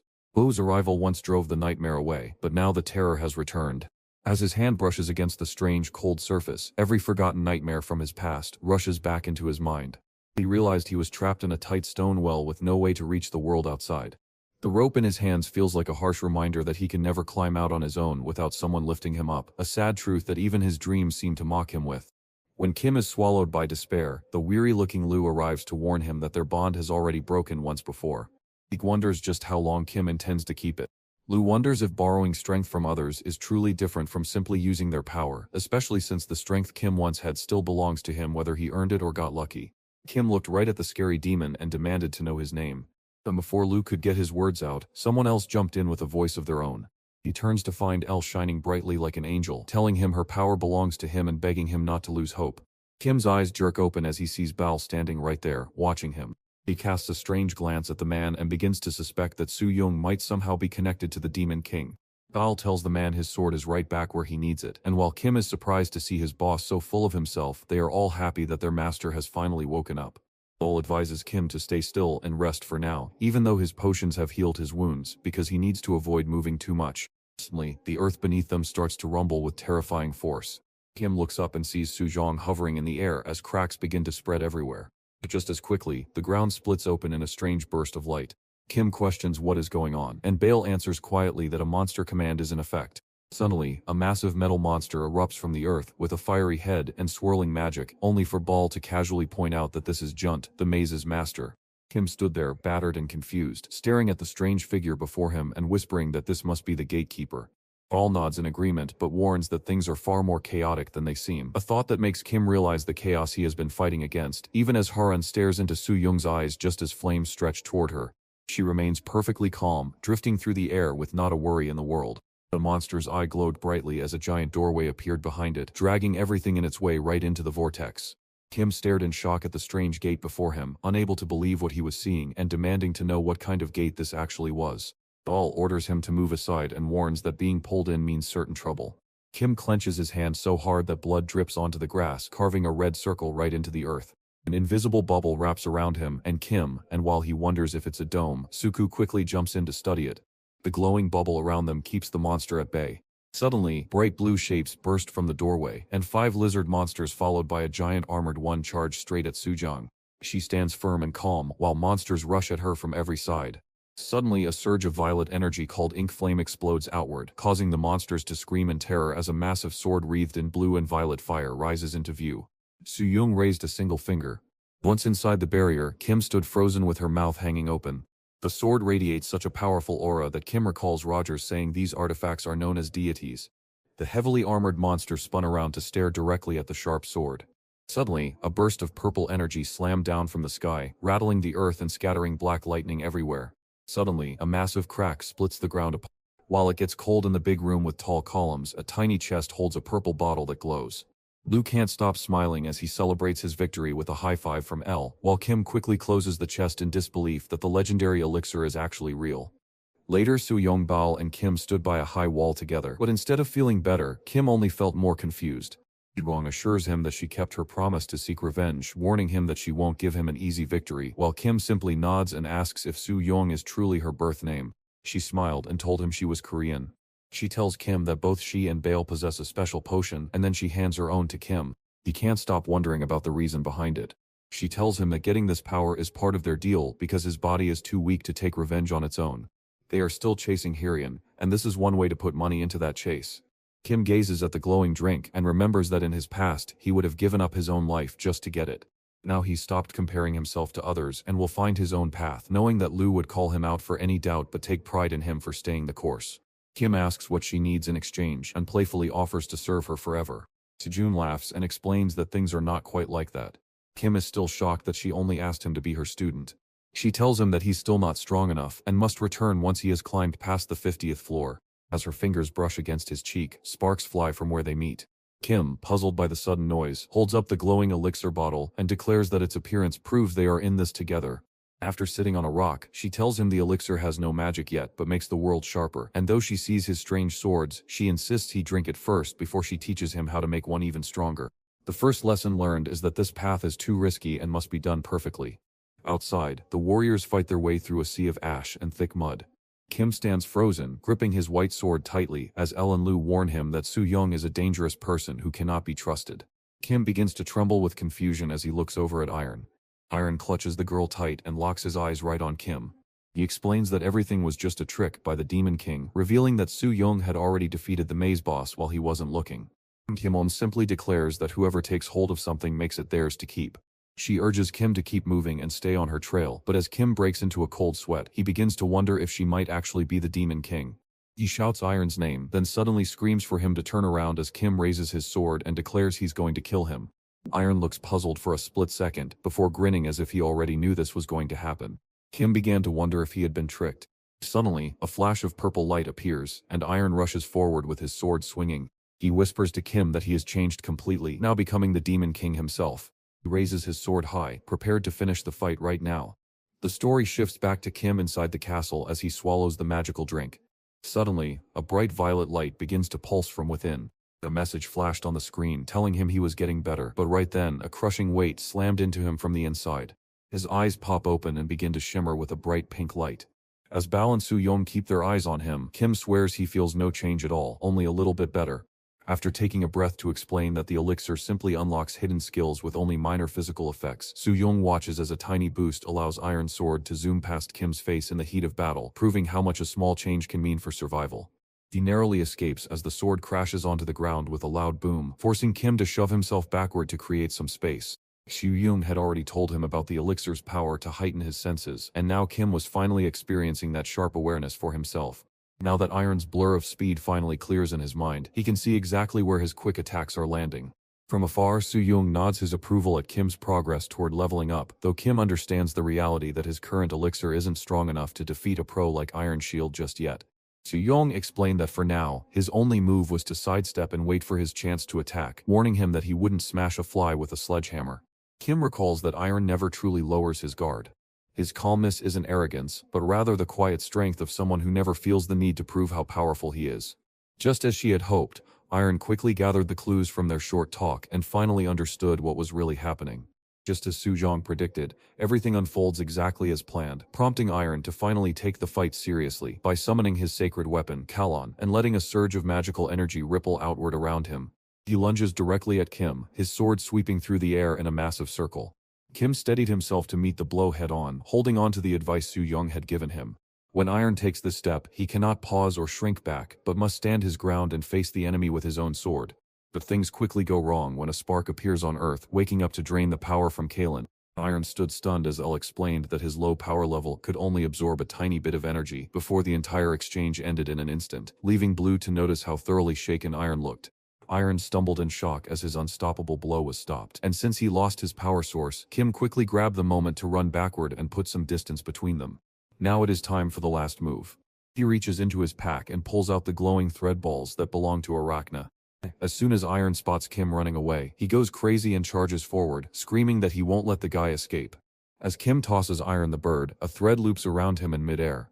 Iron raises his blade to strike, only to find Kim has disappeared right before his eyes. He throws a stream of curses at the air, but Soo-young just bursts out laughing. Iron looks at her and tells her to keep him busy with fun distractions instead. While Iron freezes in his tracks as Soo-young calmly unleashes a massive flare of demonic energy behind her, Kim sits relaxed outside the military base, patiently waiting for Sung-hoon to arrive. As Sung-hoon stepped out of the car, they exchanged a warm, friendly smile. Kim explained to Taek that Sunung-hun was the one who rescued his mother and brought her home, which meant she never received the healing elixir at the hospital. Before setting off, he gives a big thank you to both Taek and Sun-hun. In the quiet room, his mother opens her eyes to see her son has returned, and he gently asks how she is feeling. She says she wants to see him one final time before she leaves, and then she starts to cry. Kim held herself together and promised that everything would be alright now. Her voice trembles as she tries to share something she has always wanted to say to him, but a sudden coughing fit makes her look even sicker. Kim gulps down the potion, and her skin instantly lights up with a soft purple glow. After a long time of worry, she finally lets herself rest, and knows that everything will be okay. Soon enough, she drifts off to sleep right there on the cold floor. Ellen Liu said that handling everything in one day was a huge burden for her, and while they are still worried about how close she is to them, there isn't much more they can do. Later that night, a sudden flash of light wakes Kim's mom as her body slowly mends itself. The scene changes to Yu Yoon calling her brother, only to find him ignoring her just like he always does. After a full month of silence, he finally sent back just a single tiny text message. She threw the door open and shouted that she was going home to fix him up. As she blasts the door open, she screams at him for being so careless with the family and not even taking a moment to look around the house. Her mom suddenly asks if she is Yu Young, causing Yu Young to freeze in shock while her lively mother whispers urgently to keep quiet because her brother is still asleep. Yu Young began to weep, unable to believe that his mother had finally gotten better. When a strange noise drifted from the kitchen, the protagonist opened his eyes. As the scent of his mom's soup fills the air, he struggles to hold back his feelings. He gazes at the open door, knowing that walking through it will finally let him see the victory he fought so hard to win. He decides to force a smile and pretend that everything is perfectly fine. He swings the door open and shouts in shock about who the woman is. His mother's cheeks turn red as she tells him she just finished cooking dinner. Eugene's jaw drops even wider as he realizes just how utterly stunned he truly is. Soon, word spreads that the special healing potion has gone missing. His sister couldn't believe that Kim walked to the gate, defeated the strong warriors, and brought back the magic potion that makes their mom look younger, even though Kim himself never thought it would work that way. Even though Eugene was crying just moments ago, she still felt lost on what to do and begged Kim for an elixir, only for him to shake his head and say no. Kim's mother offered her apologies, but he simply waved them aside by telling her that the challenge wasn't that hard and that his son was more than capable of handling it. The following day, Taz stops by with news that he must share something vital, promising to drop by again soon. His mother invites him to join the family for dinner next time and thanks him for all he does, so he turns red with embarrassment and promises to come visit very soon. While savoring a plate of pork and a glass of wine at the cafe, Tasik laughed at the funny way Kim got his special drink. He confesses that he simply cannot stop himself from craving the little snacks that come with his soju. Noticing how Taek has been caring for his mom while he was gone, Kim asked if he had feelings for her and added that his dad wouldn't mind if Taek took her place. His cheeks turn red, but she quickly changes the subject to talk about the elixir. Kim explains that they require a soundproof wall, so Taz simply replies that he has one in his car. Kim reveals the tale ahead is tangled, and when Taz grasps her meaning, he leaps up in furious anger, swearing like a protective dad and demanding their address so he can wipe them all out. Kim gently soothes him and gratefully accepts his support, yet firmly assures him that she will take on the Iron Guild all by herself. Tasa kept playing the role of a parent and insisted that real revenge could only come from deep bitterness and rage. He even gives Kim a piece of charred meat to stir up his emotions, but Kim tells him to stop pretending to be his father. Kim shifts the topic to mention another debt he needs to clear before asking about the Guardian on the 4th floor. Basic says the group has 37 players and most of them, 70%, belong to the C-class. The team is powerful enough to beat the monster on the 30th floor and should come back with great news. Late at night, a man runs for his life while shouting that the association must learn the Class C subjugation army is gone, his arm ripped off and blood spraying from the wound. But there is something even worse waiting behind him, a frightening monster that brutally ends his life. Sun Hun tells Kim that he and his mother must get checked after taking the elixir, but warns that only Taeyik can do the job since a normal healer won't be able to handle it. Next, he talks about the yellow crystal Kim got and explains how he already sent half the profits to Tasik, who reluctantly took it to pay off his debt. Hun told how he wandered the banks of the Bukun River to find the finest houses and brought the best ones for Kim to pick. When Kim asked how they picked their new home, Sunung Hun explained that Tasik had officially named him Kim's personal assistant. Thrilled to get going, he hands over his contact information. Outside the big building, Sun Hun carries their bags and tells Kim he's ready, then asks what he plans to do with all the money. He whispered to Kim that $8 billion are still lying around in cash. Kim promises to pay off his debt and get new gear, so Sung Hoon immediately asks just how much he owes. Kim gasps in shock when he hears the number 3.5 billion coins. Kim thinks the stranger who let him buy armor on credit must be mad, yet he admits he was just as reckless for taking the deal until he finally works hard enough to pay off every last penny. We step into the armor shop. A tiny kid bursts through the door and shouts with joy that a new customer has finally arrived. Kim and Sun Hoon stood by the shop door, but Sun Hoon said he'd go wait upstairs, leaving Kim to wonder who the mysterious visitor could be. The blacksmith steps outside and stares at Kim with shock, saying that the man before him has changed so much in just a few months that he can hardly recognize him. Kim politely asks how the blacksmith is doing, and after learning he received only part of the money Kim sent, Kim apologizes, but the blacksmith laughs and explains that he already thought the debt was gone because he believed Kim wouldn't survive, so Kim is free to pay the rest if he really wants to. After a brief pause, his face hardens as he asks if Brunard is gone, and Kim, after a moment's thought, nods that Brunard has vanished into nothingness after saving his life. The large blacksmith nodded and said that Brunard's fate had always been sealed, even though losing his weapon still felt like a sad thing. He then turns to Kim and asks her to tell him exactly what she saw in Brunard's last moments. The following day, as Kim chats with her mother, Yoo Jun stares at her in puzzlement, wondering how she managed to grow so tall overnight and what must have happened. At the office, Sun Hoon gazes at Kim in pure amazement and jokes that he should become a model, but Kim just tells him to stop talking nonsense. Sun Hun, still in shock, points out that Kim has grown 3 centimeters in just one night and praises the elixir for building his muscles. Kim's mind wanders back to his sister scolding him over an elixir he'd seen before, and as his own eyes darken to a deep brown, he remembers how years of hard training never changed his body until he finally awakened, and his muscles shifted completely.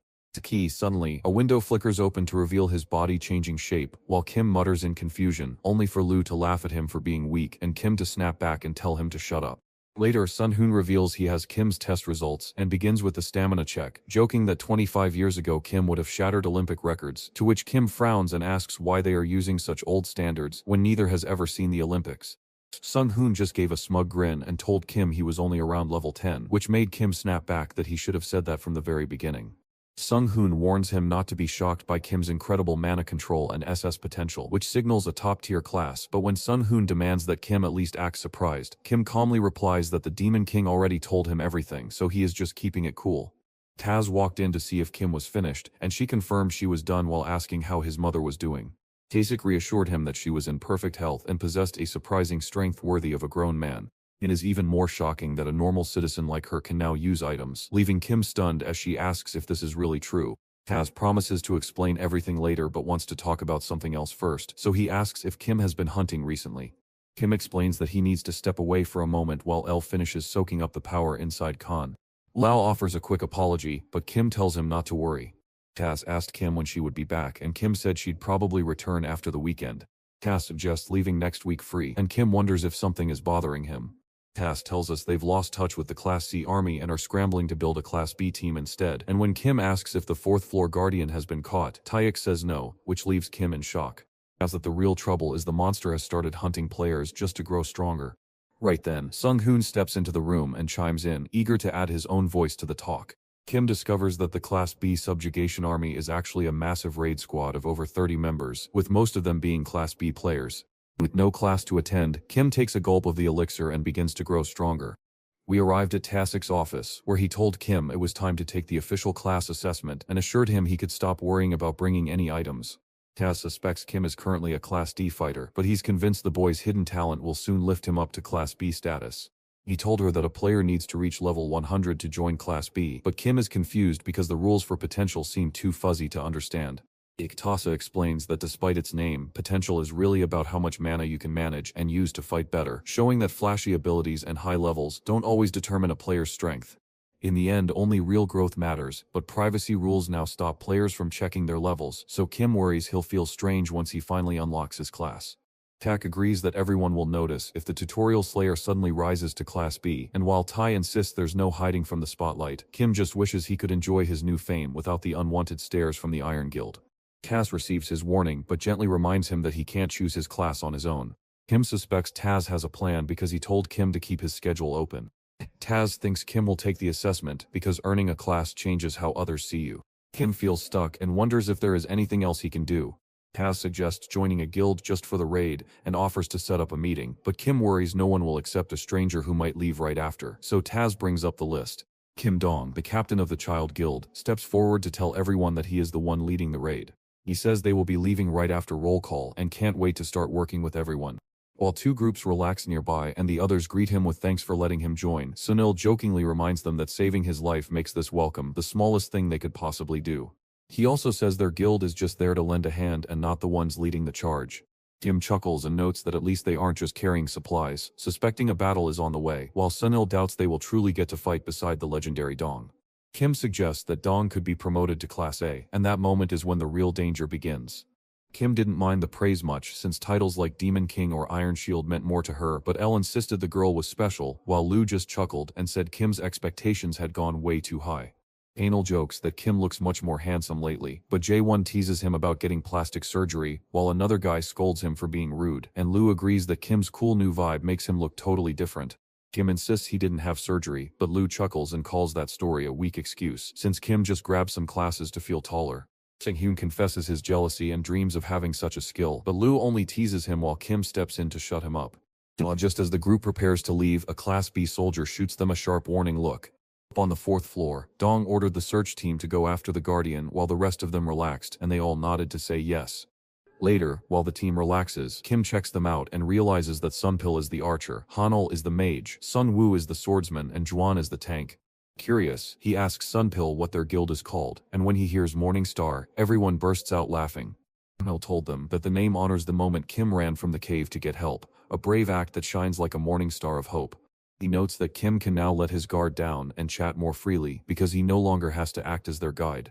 Hanul wonders if Kim is Suku's age and if he can call him bro, so Kim nods to show he agrees. The Class B player laughed, saying the raid felt more like a relaxed picnic than a serious battle. Sun Hun points a finger at Nam Yoon-suk, a Class B member of their brother guild who has come along for the raid. Kim asks for the name of the guild, and Sun Hun replies that it is called Survival of the Fittest, a group that holds power, tradition, and loyalty above all else. Sunpil laughs off the guild as full of old people, while Kim quietly complains about the younger generation. Eunuch then mocks Kim's group, calling them out for slacking off and acting too important just because they are in the raid. He orders them to grow up and stop acting like children. The group gets so fed up that Eunuch thinks it's time for everyone to cut their losses and leave. Sunil feels terrible for Kim and insists that Kim does not deserve to be treated that badly. Kim boils with anger but keeps his head bowed in silence, while Elle tries to calm him down and Lou warns him not to lose his temper and do something foolish. Kim is growing increasingly frustrated as he begins to wonder if the scars from his past torture are finally clouding his mind or if something even stranger is happening. Dong hops in to ask if Kim saw the commotion that happened before. He puts it out there that he isn't there to question anyone because as the leader of the army he doesn't need to know every little detail. Kim confessed that they had argued and challenged Nam Eunuch to a duel to settle their differences before the big battle. Eunuch stands there looking confused about what is going on, while Kim's team wonders if a big fight is about to start. Dong challenged the choice, noting the obvious difference between Class B and Class C. Kim nodded in agreement but added an important reminder that the Morning Star from Class C is just there to help out, while the guild from Class B is the one who carries the main weight of the fight. He then suggests swapping places, apologizes for waiting so long to ask, and begs for one last chance to be trusted, only to face immediate pushback from a Class B member who doubts his right to decide while others fear he won't keep his promise. Kim boldly challenged anyone to beat him for a massive 500 million, leaving the Class B team in shock and feeling like they've finally found a winning opportunity they can't miss.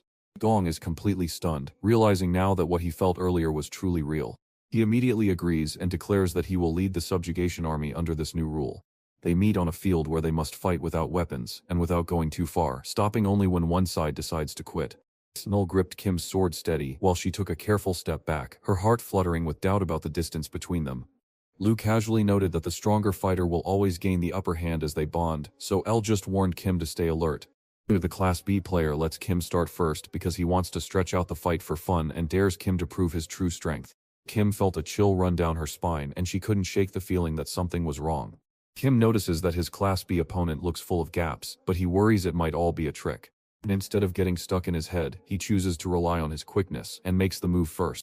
With a flying punch driven by rage, he charges forward. Kim couldn't tell if his opponent was just unshakably confident or secretly planning a powerful comeback since he didn't even flinch.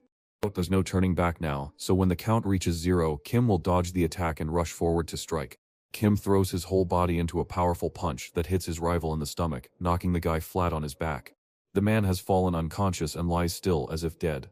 As Kim's teammates stare in shock at his newfound strength, Dong feels a chill of unease but declares Kim the winner. He feels stuck and doesn't know what step to take next. Just then, 3 men find Captain Dong and tell him that the search party has returned. Inside apartment 43 of the guild building, the president of the Korean Players Association chats with Taz, who tells him that they have already sent out their Class B subjugation army and it is on its way from Friday morning onward. As the guild president reads the player names, he tells the tale of their journey from the association's underground training hall to the global transfer portal, noting that the player is now so successful that Sun Hun has become his personal assistant at a private hospital. It's honestly ridiculous how he keeps throwing away special rewards on someone who isn't even part of his team. He holds Tasik's gaze and reveals that he has some very serious news to share. Suddenly the players prepare for battle as a giant red-eyed monster appears on the mountain, holding a man in its grasp to show just how deadly this moment is. Kim understands that the players face huge risks during these wild fights. Yet no one can ever get used to watching a friend fall victim to a monster like that. His eyes burned with fury as he shouted orders to the soldiers, while Kim stepped forward to remind everyone that their assault must begin with the captain striking first, followed by the whole team unleashing their strongest blows to crush the Guardian. Just as we feared, the creature transformed into a feral monster and unleashed all its fury directly on them. Just as the frontline tankers begin to wobble, others rush in to take control. The captain called upon the power of the earth to rise up and build a sturdy stone wall to keep them safe. The tankers slam their shields onto the dirt to brace for the monster's charge, but when the beasts strike with all their might, the players hold their ground by firing off their barrier skills in perfect unison. Next, the smaller players hurl explosive items over the wall, while the archers rain down high shots to help them out. Suddenly a wall of attacks crashes down on the monster. Suddenly, a massive explosion that looks like a tiny nuclear bomb blasts outward and throws everyone flying backward. Kim saw that the plan was simple on the surface, yet it truly worked. Even as the chaos fades, the monster still sounds wild, so Sunpil's friend advises them to stay back and watch instead of charging in without a plan. Sunil was sure they had won their place on the front line, but before he could say another word, a massive blow crashed into the stone wall and sent it shattering into pieces. While the players froze in shock as the monster tore through everything, Kim realized that if their plan failed, all their hard work would crumble into nothing. Just as today, the monster lets out a roar that sounds like a wild animal breaking free from years of pain. Even though the players are fighting with all their might, the orcs manage to take over the whole battlefield. The orc flung the player across the room as if they were nothing more than a rough log. A player shouts out for Young Woo to come help him. Although it feels like half an hour has gone by and they are already drinking healing potions, Young Woo points out that the fight has only just begun in the 5th minute. The player stared at Captain Dong with wide-eyed surprise, completely amazed by how well he fought the orc. Dong went wild, striking with lightning-fast blows that landed exactly where they needed to. But when he turned to look behind him, he noticed something that worried him. The orc knitted its wounds back together with a speed that rivaled the toughest guardians in the land. In his attacks failing, Dong shouted for his team to switch up their formation and ordered the back units to move forward. Tunel nudged Kim to hurry up and get ready. Kim agrees and Hero is someone who saved their friends, but